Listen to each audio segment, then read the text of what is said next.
Let's start today new series P block elements, जिसमें आज हम पढ़ने वाले हैं ग्रुप 13 एलिमेंट्स। तो जैसे कि हम लोगों ने देख लिया है एस ब्लॉक एलिमेंट क्या है। पहले तो हमने पीरियोडिक प्रॉपर्टीज़ कंप्लीट की है, उसके बाद में हमने एस ब्लॉक एलिमेंट के अल्कली मेटल्स और अल्कलाइन अर्थ मेटल्स देख लिए हैं। वैसे ही आज हम स्टडी करने वाले हैं पी ब्लॉक एलिमेंट। देखो पी ब्लॉक एलिमेंट में है ना 13, 14, 15, 16, 17 और 18 इतने ग्रुप के एलिमेंट्स आते हैं। मतलब पूरे 6 ग्रुप के एलिमेंट्स हमें पढ़ना है। तो पहले तो हम 13, 14, 15, 3 कंप्लीट कर लेंगे। ठीक है, देखो 13 ग्रुप को आप लोगों को अगर पीरियोडिक टेबल याद हो तो यहाँ पे हम देखते हैं एस ब्लॉक एलिमेंट, बीच में हमारा होता है डी ब्लॉक एलिमेंट और यहाँ पर पूरा हमारा होता है एफ ब्लॉक एलिमेंट। तो यहाँ पर 13, 14, 15, 16, 17 और हमारा 18 फेवरेट नोबल गैसेस ये ऐसे आते हैं। अभी देखिए 13 जो होता है, लेट मी राइट हियर, जो 13 ग्रुप एलिमेंट है जो कि हमारा पीरियोडिक टेबल के वेरी राइट साइड में है। ठीक, अभी जो 13 ग्रुप एलिमेंट है इसमें एलिमेंट्स हमारे आते हैं boron, aluminium, gallium, indium and thallium. अभी इसको कहते हैं बोरॉन फैमिली। जो 14 ग्रुप एलिमेंट है इसको कहते हैं कार्बन फैमिली। 15 ग्रुप एलिमेंट जो है इसे कहते हैं nitrogen family. 16 group element oxygen family. 17 fluorine या फिर हैलोजन, फ्लोरीन फैमिली या फिर हैलोजन फैमिली। और 18 तो हमारे पता है ये हमारे होते हैं नोबल गैसेस जो हेलियम से स्टार्ट होते हैं, है ना।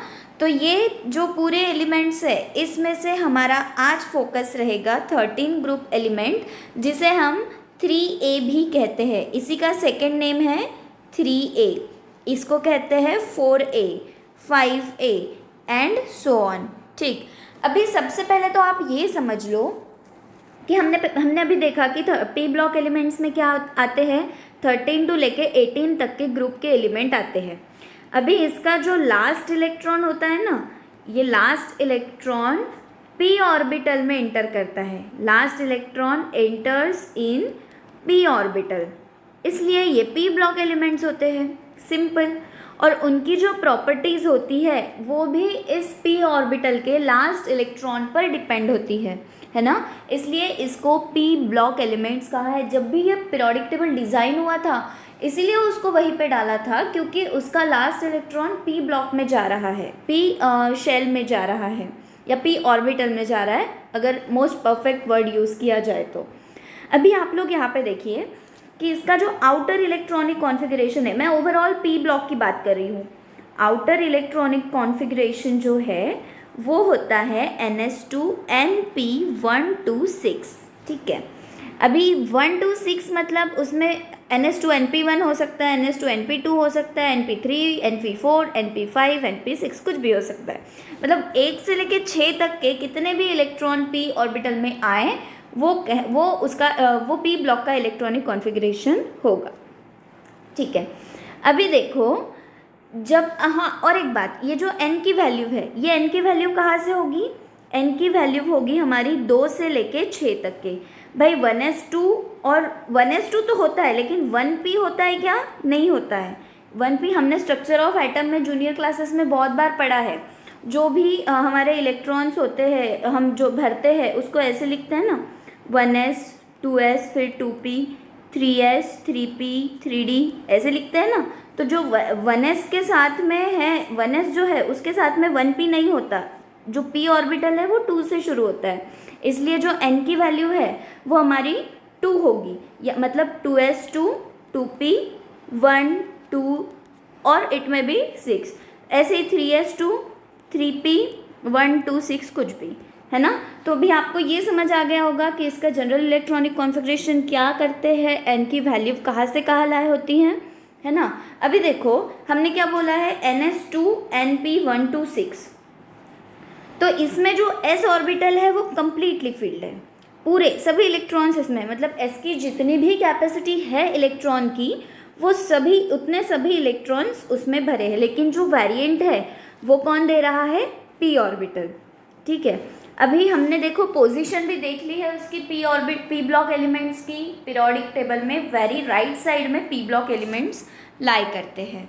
ठीक है, अभी हम थोड़ा सा इसके प्रॉपर्टीज़ की और जाएंगे, लेकिन उससे पहले मैं आपको बता दूं, देखो कहाँ से शुरू हुआ है, बोरॉन से। बोरॉन, एल्यूमिनियम, गैलियम, इंडियम और थैलियम। तो अभी ये जो एलिमेंट्स है इसमें सबसे ध्यान रखने वाली बात यह है कि बोरॉन जो है वो हमारा नॉन मेटल है। नॉन मेटल मतलब आप लोगों को पता है कि वो इलेक्ट्रॉन नहीं दे सकता। मेटल मतलब कौन, इलेक्ट्रॉन देने वाला। तो ये जो है इसके पास नॉन मेटेलिक कैरेक्टर है। बाकी के जो एलिमेंट्स है इनके पास मेटेलिक कैरेक्टर है, ये मेटल है क्योंकि ये इलेक्ट्रॉन दे सकते हैं। अभी ये 13 है, मतलब इन लोगों में टेंडेंसी 3+ बनाने की होगी, लेकिन आगे आगे वो टेंडेंसी कम कैसे होती है वो भी हम देखने वाले हैं। जस्ट आप अभी इतना समझ लो कि ये जो है ये नॉन मेटालिक कैरेक्टर का है, मतलब इसके आउटर इलेक्ट्रॉन में, आउटर मोस्ट ऑर्बिटल में 3 इलेक्ट्रॉन रहने के बावजूद वो इलेक्ट्रॉन देने की टेंडेंसी नहीं रखता, पूरी तरह से देने की टेंडेंसी नहीं रखता। इसका मतलब ये नहीं कि वो बॉन्ड नहीं बनाता। आप लोगों को BCl3, BF3 ऐसे बोरॉन के मॉलिक्यूल्स पता होंगे, है ना। तो वो बॉन्ड तो बनाता है लेकिन वो पूरे इलेक्ट्रॉन नहीं दे देता। मतलब वो जो हम लोग आयनिक वे में बोलते हैं कि हाँ भाई वो पूरे इलेक्ट्रॉन दे देगा और खुद पॉजिटिव चार्ज बन जाएगा, वैसे वो नहीं करता है। उसके रीजंस भी हमें देखना है। ठीक है, और जो एल्यूमिनियम होता है ना, वो एल्यूमिनियम का इम्पॉर्टेंट ओर हमने 10th स्टैंडर्ड में देखा है। कौन सा है, बॉक्साइट। बॉक्साइट ओर से हमें एल्यूमिनियम मिलता है। तो अभी गैलियम, इंडियम और थैलियम ये भी जो है वो जिंक या उसके लेड सल्फाइड्स जो है, जिंक या लेड सल्फाइड के ओर से हमें मिलते हैं। इनके जो ट्रेसेस है, इनके जो अमाउंट है वो उनके जिंक या लीड सल्फाइड के ओर से मिलते हैं। बट इन तीनों की इतने कमर्शियल एप्लीकेशंस नहीं है जितने कि बोरॉन और एल्यूमिनियम के। और हाँ, एल्यूमिनियम के तो बहुत सारे हैं, हम लोगों को पता है, हम डे टू डे लाइफ में भी एल्यूमिनियम बहुत यूज़ करते हैं। तो इन दोनों के कमर्शियल यूजेस बहुत से हैं। अभी थोड़ा सा हम लोग देखेंगे इलेक्ट्रॉनिक कॉन्फ़िगरेशन, क्योंकि देखो भाई केमिस्ट्री में इलेक्ट्रॉनिक कॉन्फ़िगरेशन आधी चीज़ें हमें समझा कर जाता है। ये इलेक्ट्रॉनिक कॉन्फ़िगरेशन से ही हम आधे से ज़्यादा प्रॉपर्टीज़ को भी समझ सकते हैं। अभी देखो हमारा एलिमेंट कौन सा है, boron, aluminium, gallium, indium and thallium. तो अभी इनके एटॉमिक नंबर क्या बता रहे हैं हम लोगों को। इसका है 5, इसका है 13, इसका है 31, इसका है 49 और इसका है 81। ठीक है, अभी अगर हम लोग जूनियर क्लासेस में रहते तो इसका इलेक्ट्रॉनिक कॉन्फ़िगरेशन कैसे लिखते भाई, ये सीधा 2 3 होता, ये 2 8 3 होता, ये 2 8 18 3 होता, ये 2 8 18 18 3 होता, और ये होता 2 8 18 32 18 एंड 3, राइट। लेकिन अभी हम लोग बड़े हो गए, हमें क्या देखना है, इसका ऑर्बिटल वाला इलेक्ट्रॉनिक कॉन्फ़िगरेशन। तो भैया इसको हम कैसे लिखेंगे, हीलियम 2s2 2p1। इसके पहले का कौन है, नियॉन 3s2 3p1। हम लोग 13 ग्रुप की बात कर रहे हैं ना। उसके बाद में helium, neon, अर्गॉन 4s2 4p1। Krypton 4d10, यहाँ पे sorry 3d10 4s2 3p1, 4d10 5s2 5p1। और वैसे ही यहाँ पे आएगा xenon 4f14 4f14 5d10 6s2। बहुत खिचड़ी पका दी है मैंने, ये लास्ट वाला मैं नेक्स्ट पेज पे लिखती हूँ। जो हमारा थैलियम है ना, इसका 4f14 जेनॉन, पहले तो xenon 4f14 5d10 6s2 and 6p1। ये हो गया पूरा इलेक्ट्रॉनिक कॉन्फ़िगरेशन। अभी देखो इसका जनरल इलेक्ट्रॉनिक कॉन्फ़िगरेशन अगर मुझे जनरलाइजेशन करना है तो क्या बोल सकते हैं हम, इसका जनरल इलेक्ट्रॉनिक कॉन्फ़िगरेशन है ns2 np1। ठीक है, अभी देखो इसके आउटर मोस्ट शेल में 3 इलेक्ट्रॉन मिलेंगे। ये दोनों n है, मतलब ये आउटर मोस्ट शेल है, मतलब इसके आउटर मोस्ट शेल में 3 इलेक्ट्रॉन है। ये 3 इलेक्ट्रॉन में से 2 इलेक्ट्रॉन काय में है, s में है, और बचा हुआ 1 इलेक्ट्रॉन काय में है, p में है। तो अभी ये जो है, ऐसे हम कह सकते हैं कि ये 18 इलेक्ट्रॉनिक कॉन्फ़िगरेशन या फिर इसके नियरेस्ट नोबल गैस का इलेक्ट्रॉनिक कॉन्फ़िगरेशन अटेन करने के बाद में ये एक्स्ट्रा वाला इसका इलेक्ट्रॉनिक कॉन्फ़िगरेशन हम उसमें ऐड करते हैं। इसमें हमने क्या सीखा? कुछ भी नया नहीं सीखा, ये हमने पहले भी देखा है। ठीक है, अभी एक बात समझ लो कि हमने क्या बोला था कि सिर्फ बोरॉन जो है यहाँ पे नॉन मेटल है। हमने क्या बोला था? सिर्फ बोरॉन जो है वो नॉन मेटल है। Only boron is a non metal. तो ये क्यों है, इसका रीज़न तो समझना पड़ेगा ना। देखो, बोरॉन की साइज़ जो है वो सबसे छोटी है। हम लोगों को पता है कि जैसे जैसे हम डाउन द ग्रुप आते हैं वैसे वैसे साइज़ हमारा बढ़ता जाता है। लेकिन बोरॉन का साइज़, अगर नीचे साइज़ बहुत बड़ा है तो बोरॉन का साइज़ जो है वो बहुत छोटा होगा। अभी बोरॉन का साइज़ है छोटा। किसकी बात है? बोरॉन का साइज़ छोटा। तो अगर बोरॉन का साइज़ छोटा है तो न्यूक्लियस का और उसके आउटर मोस्ट ऑर्बिटल के इलेक्ट्रॉन का फोर्स ऑफ अट्रैक्शन ज़्यादा होगा। इसके वजह से ये न्यूक्लियस इस इलेक्ट्रॉन को बाहर जाने देगा क्या? नहीं जाने देगा। तो अगर वो इलेक्ट्रॉन को जाने नहीं देगा तो वो मेटालिक प्रॉपर्टी देगा क्या? नहीं देगा, है ना। अगर वो इलेक्ट्रॉन जाने नहीं दे रहा और फिर भी ज़बरदस्ती हमें इलेक्ट्रॉन निकालना है तो उसको क्या करना पड़ेगा? बहुत ज़्यादा आयनाइजेशन एनर्जी प्रोवाइड करना पड़ेगा, है ना। तो इसलिए ये 2 रीज़न है कि उसका साइज़ छोटा होता है और इस वजह से एक इलेक्ट्रॉन निकालने के लिए उसको ज़्यादा आयनाइजेशन एनर्जी देना पड़ता है। इसलिए क्या है कि ये मेटालिक कैरेक्टर शो ही नहीं करता, इसको हम नॉन मेटल ही कहते हैं, है ना। तो ये मेन रीज़न है। और बाकी फिर नीचे नीचे तो साइज़ बढ़ जाती है, इसलिए साइज़ बढ़ने की वजह से वो अपने इलेक्ट्रॉन दे भी सकते हैं और उनका और न्यूक्लियस का फोर्स ऑफ अट्रैक्शन इतना ज़्यादा नहीं रहता है जितना कि बोरॉन का रहता है, क्योंकि साइज़ बढ़ गई है ना। और बीच में स्क्रीनिंग इफेक्ट भी आ जाएगा। बीच में जो शेल्स है, हमने देखा था ना, जो स्क्रीनिंग इफेक्ट है, ये बीच में का शेल्स बढ़ने की वजह से जो भी हमारी आउटर मोस्ट शेल है यहाँ तक के इस न्यूक्लियस के चार्ज का इन्फ्लुएंस जा ही नहीं पाएगा। मतलब ये इलेक्ट्रॉन का और ये न्यूक्लियस का, ये बीच में के जो शेल्स है, ये संबंध आने ही नहीं देंगे। इसके वजह से ये इलेक्ट्रॉन जो है वो बाहर इजीली निकल सकता है ना। तो अभी मैंने आपको ये बताया ही है, तो हम लोग आयनाइजेशन एनर्जी भी देख लेते हैं। आयनाइजेशन एनर्जी हमने बहुत बार देख लिया है। उसको क्या कहते हैं कि minimum amount of energy required to remove loosely bound electron from isolated gaseous atom of element in its ground state to produce cation, है ना। एनर्जी जितनी मिनिमम अमाउंट ऑफ एनर्जी लगने वाली जितनी है एक इलेक्ट्रॉन निकालने के लिए, उसको हम कहेंगे आयनाइजेशन एनर्जी। अभी हमें पता है कि इसके पास 2 s इलेक्ट्रॉन है, एक p इलेक्ट्रॉन है उसके वैलेंस शेल में। अभी s और p की पर्टिकुलरली बात करी जाए, s और p दोनों में से न्यूक्लियस के साथ में कौन ज़्यादा बाउंड होता है?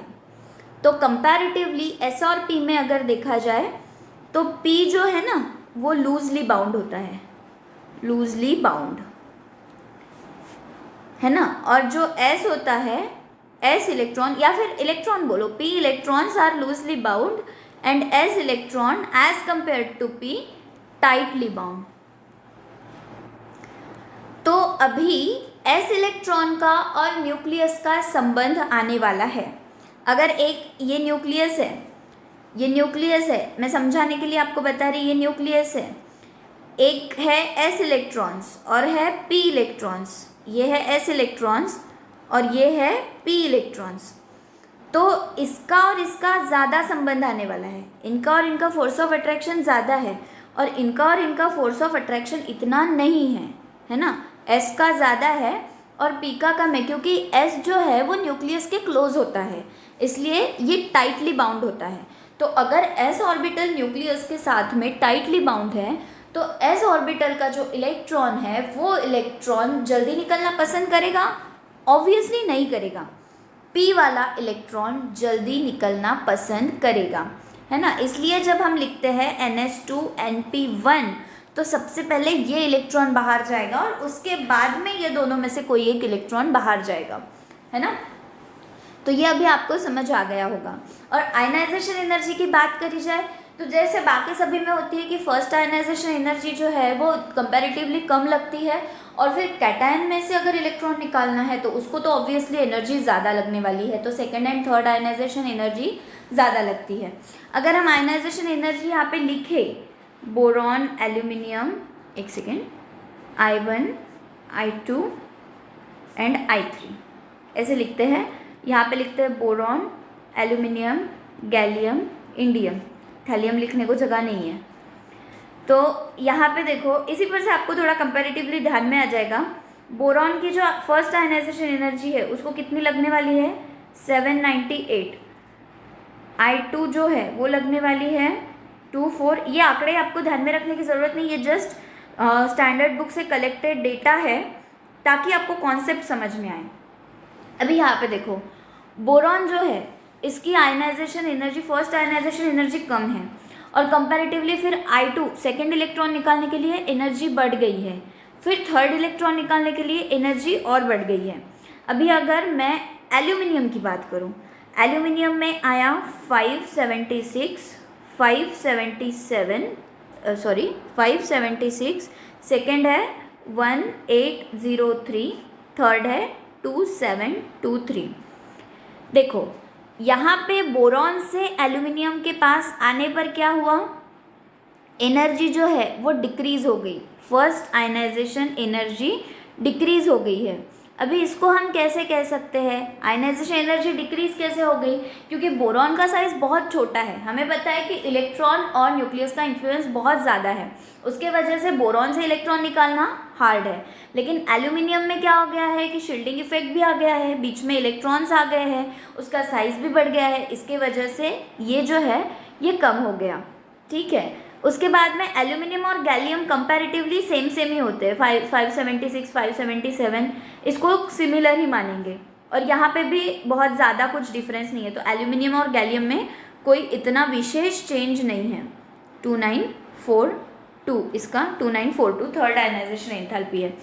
तो बोरॉन और एल्यूमिनियम का तो आपको ध्यान में आ गया कि इसमें इतना क्यों डिफरेंस है, लेकिन एल्यूमिनियम और गैलियम में कुछ ज़्यादा फर्क नहीं है, क्योंकि उसमें देखो ना, एल्यूमिनियम और गैलियम का हमने इलेक्ट्रॉनिक कॉन्फ़िगरेशन भी देखा है, जिसमें 3s2 3p1 और यहाँ पे आता है 4s2 4p1। और अभी यहाँ पे देखो, यहाँ पे 3d इलेक्ट्रॉन्स आ जाते हैं, हमारे 3d इलेक्ट्रॉन्स आ जाते हैं, यहाँ पे 4d इलेक्ट्रॉन्स आ जाते हैं। तो अभी अपने को पता है कि in case of gallium there are 10d electrons, right. उसके इनर इलेक्ट्रॉनिक कॉन्फ़िगरेशन में 10d इलेक्ट्रॉन्स आ रहे हैं, है ना। और जैसे कि हमें पता है कि डी इलेक्ट्रॉन्स जो है उसका शील्डिंग इफेक्ट जो है वो बहुत कम होता है। आपको शील्डिंग इफेक्ट का हमने लिखवा के दिया था, हमने देखा था शील्डिंग इफेक्ट का जो भी ऑर्डर है वो कैसा है, S P D and F। Shielding effect का ऑर्डर ये होता है, S का शील्डिंग इफेक्ट सबसे ज़्यादा होता है। अब यहाँ पे तो डी इलेक्ट्रॉन्स है, डी इलेक्ट्रॉन्स का शील्डिंग इफेक्ट जो है वो बहुत कम है, मतलब डी इलेक्ट्रॉन्स जो है वो न्यूक्लियस के इन्फ्लुएंस में नहीं है ना। इलेक्ट्रॉन शील्ड ऑफ दैट, और we can say that nucleus charge is less effectively influenced by this d orbitals as compare to S एंड P, है ना। तो जो आउटर इलेक्ट्रॉन्स है, इसके जो आउटर इलेक्ट्रॉन्स है गैलियम के, मतलब जो S और P वाले इलेक्ट्रॉन्स है वो उस इलेक्ट्रॉन के, वो उस न्यूक्लियस के साथ में ज़्यादा स्ट्रांगली इन्फ्लुएंस्ड हो गए रादर दैन डी ऑर्बिटल, है ना। अच्छा, तो इसका रिजल्ट क्या होगा, ये क्यों देखा हमने, क्योंकि इसकी जो आयनाइजेशन एनर्जी है वो प्रैक्टिकली सेम रहेगी इन स्पाइट ऑफ इंक्रीजिंग। देखो यहाँ पे साइज बढ़ गई, हमने क्या देखा, एल्यूमिनियम और गैलियम की कंपैरेटिवली सेम, मतलब ज़्यादा कोई डिफरेंस नहीं है, सेम सी आयनाइजेशन एनर्जी है। तो ये क्यों हुआ ऐसा, देखो गैलियम का साइज तो बढ़ गया, लेकिन साइज बढ़ने के बावजूद उसमें बीच में डी इलेक्ट्रॉन्स आ गए।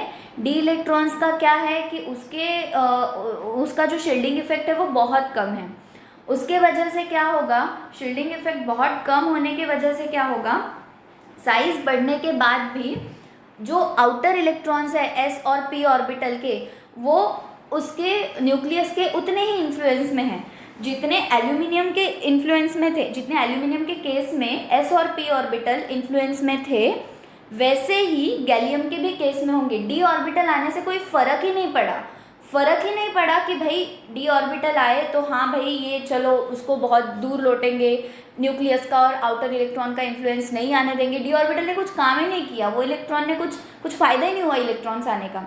उसके वजह से क्या हुआ कि जैसे एल्यूमिनियम के केस में हुआ वैसे ही गैलियम के केस में हुआ, आया गया कोई फ़ायदा नहीं हुआ, ऐसी बात हो गई।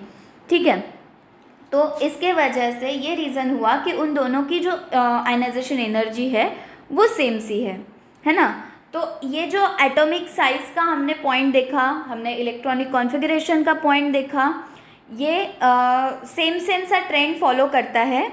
और अभी यहाँ पे देखो इंडियम की बात अगर की जाए तो इंडियम में होता है, let me change the colour, indium में 5 5 6 1 6 2 3 2 6 8 2।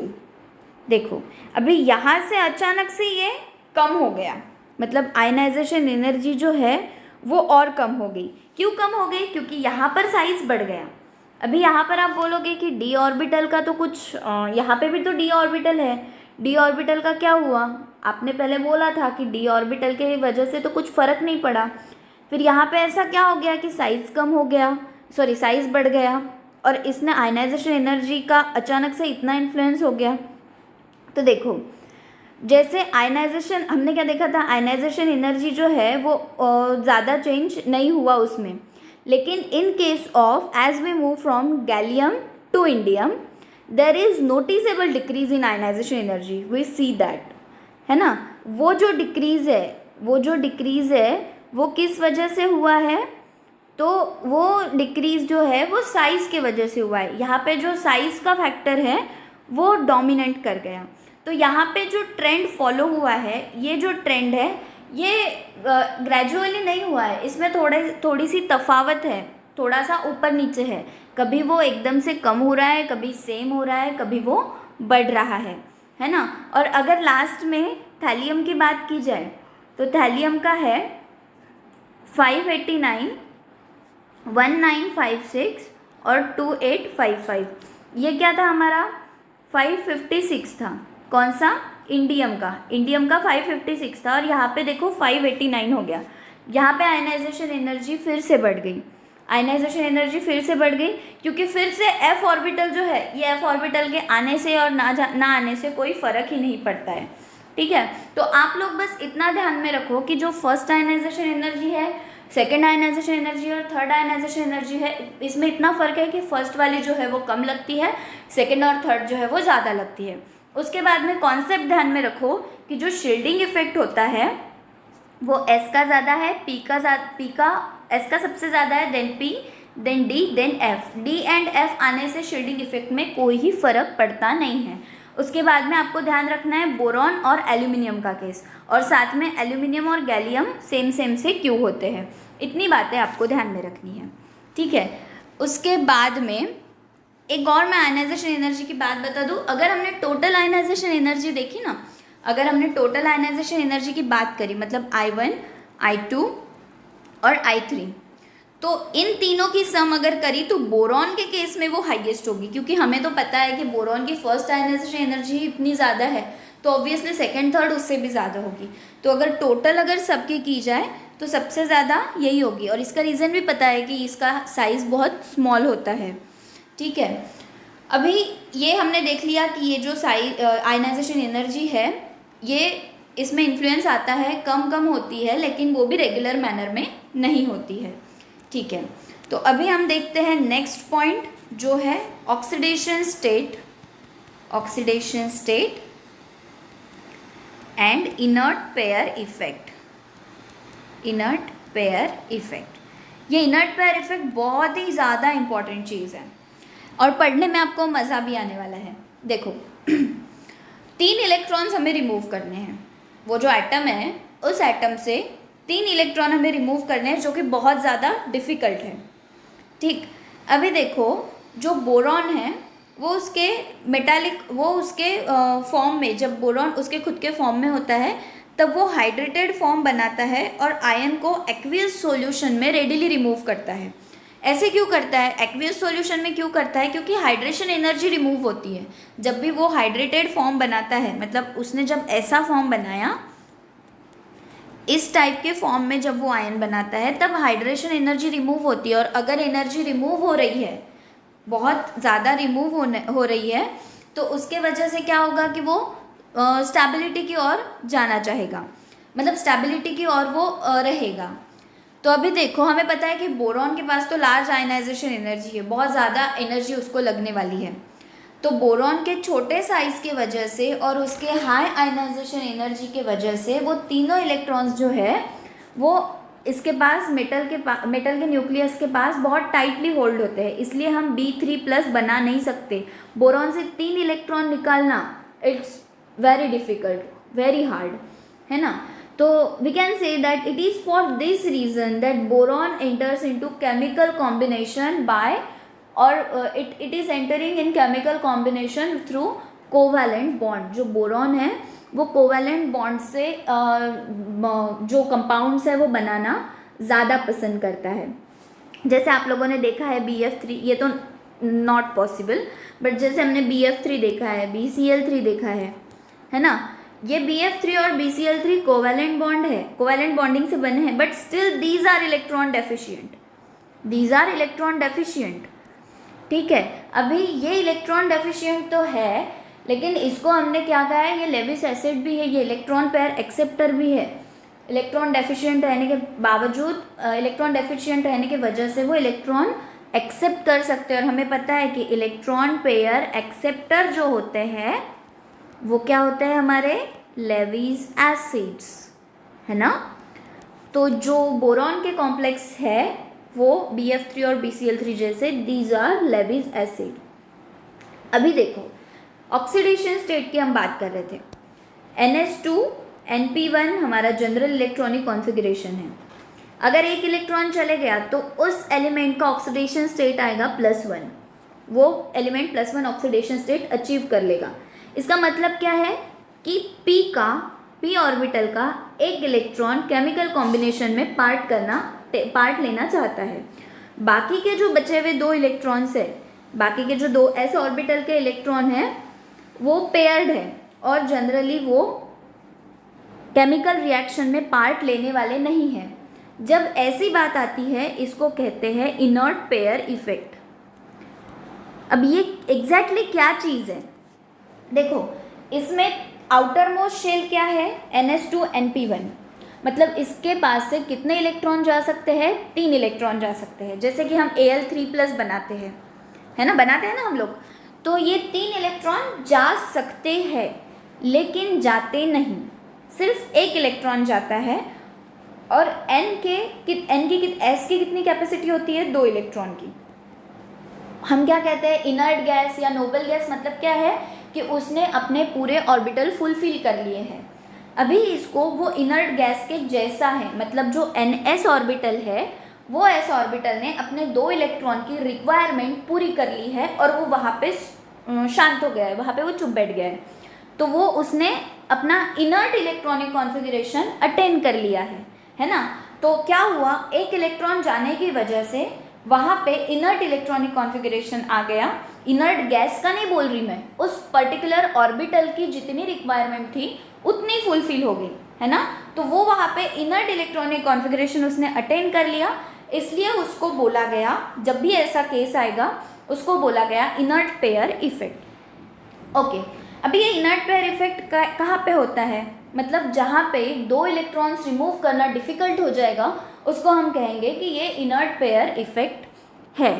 अभी देखो, जैसे जैसे हम आगे बढ़ते हैं बोरॉन के फैमिली में, बोरॉन टू थैलियम जैसे हम आगे बढ़ते हैं वैसे वैसे जो +3 ऑक्सीडेशन स्टेट बनने की टेंडेंसी है वो कम हो जाती है। मतलब कि एल्यूमिनियम के बाद में गैलियम वगैरह जो है नीचे एलिमेंट्स, वो +1 ऑक्सीडेशन स्टेट देंगे, और जो NH2 है वो वैसे के वैसा रहेगा। वो इनर्ट रह के खुश रहना चाहता है, उसकी इच्छा नहीं है केमिकल कॉम्बिनेशन में जाने की या इलेक्ट्रॉन डोनेट करने की, है ना। तो जो गैलियम है वो मॉडरेटली, गैलियम प्लस वन जो है वो मॉडरेटली स्टेबल है। बाकी ये नीचे के जो है थैलियम प्लस वन अगर लिया जाए तो इट इज़ मोस्ट स्टेबल, वो बहुत ज़्यादा स्टेबल है ना। तो ये अभी और एक देख लो आप लोग कि अगर थैलियम की बात की जाए 3+ इसका मेन ऑक्सीडेशन स्टेट है, लेकिन स्टिल वो उसमें स्टेबल नहीं है। देखो अगर मैंने टैलियम 3+ लिया तो फटाक से वो क्या करेगा, 1 में कन्वर्ट कर लेगा, +1 में कन्वर्ट करने का। तो ये क्या हो गया, it will immediately change into +1, है ना। तो अगर ये +1 में चेंज कर रहा है तो इसको कहेंगे strong oxidizing agent. Oxidizing agent मतलब क्या, जो खुद का रिडक्शन करे, है ना, खुद का रिडक्शन करे। रिडक्शन मतलब गेन ऑफ इलेक्ट्रॉन, GR हमने देखा था ना। तो गेन ऑफ इलेक्ट्रॉन ये करना चाहता है खुद, +3 से +1 में जाना चाहता है, मतलब वो खुद का रिडक्शन करना चाहता है, that is it is strong oxidizing agent. अभी देखो अगर कोई एलिमेंट, हमने ये तो देख लिया कि जैसे जैसे हम नीचे आएंगे वैसे वैसे हम लोगों को +1 ऑक्सीडेशन स्टेट ज़्यादा स्टेबल मिलेंगी। तो इनर्ट पेयर इफेक्ट हमें यही कहता है कि 18 इलेक्ट्रॉन का कोई भी या फिर कोई एलिमेंट है जिसके पास 18 इलेक्ट्रॉन है, तो उसके पेनल्टीमेट शेल में, मतलब ऐसा N-1 S2 P6 ND10, ठीक है। तो जो आउटर इलेक्ट्रॉन्स है NS2 के, जो आउटर इलेक्ट्रॉन्स है उस इलेक्ट्रॉन्स को हम लोग वैसे के वैसा रखेंगे, जो P वाले हैं वही बाहर जाएंगे और वो ये लेस इफेक्टिव होंगे खुद को बाहर निकालने के लिए और केमिकल कॉम्बिनेशन करने के लिए, ठीक है। तो इसको अभी यहाँ पे हम कह सकते हैं कि अगर स्क्रीनिंग रहा तो न्यूक्लियस और इलेक्ट्रॉन का अट्रैक्शन नहीं होने वाला, है ना। अगर स्क्रीनिंग रहा तो न्यूक्लियस और इलेक्ट्रॉन का अट्रैक्शन बिल्कुल नहीं होने वाला। लेकिन यहाँ पे नीचे जैसे हम बढ़ते हैं वैसे वैसे स्क्रीनिंग तो आ रहा है, लेकिन वो D एंड F का है, वो D एंड F का स्क्रीनिंग है। तो D एंड F का स्क्रीनिंग इतना मायने नहीं रखता, मतलब S भले ही बाहर है फिर भी S का इन्फ्लुएंस ये इसके साथ, मतलब किसके साथ, S का इन्फ्लुएंस ये न्यूक्लियस के साथ ऑब्वियसली आने ही वाला है, क्योंकि ये दोनों का स्क्रीनिंग रह के कुछ फ़ायदा ही नहीं है, ठीक है। और इसने क्या किया, फिर ये NS2 में खुश रहा, इसको हमने कहा इनर्ट पेयर इफेक्ट। तो क्या है, शॉर्ट में अगर मैं आपको समराइज कर दूँ तो जब भी कोई एलिमेंट +1 ऑक्सीडेशन स्टेट में खुश रहना चाहता है और बाद में उसके बाजू का, मतलब जो NS2 वाला है ये इनर्ट कॉन्फ़िगरेशन में खुश रहना चाहता है, उसको हमने कहा है इनर्ट पेयर इफेक्ट। जैसे कि ये भी एक है Pb2+ जो है ये ज़्यादा स्टेबल है, अगर स्टेबिलिटी की बात की जाए तो Pb2+ ज़्यादा स्टेबल है देन Pb4+, है ना। तो अभी Pb2+ क्यों स्टेबल है, इसका भी वही रीज़न है, इनर्ट पेयर इफेक्ट। हालांकि ये 4 इलेक्ट्रॉन दे सकता है, ये 14 ग्रुप की बात है हमारी, यही बात, मतलब इनर्ट पेयर इफेक्ट की बात जो जैसे 13 में है वैसे 14 में ही है।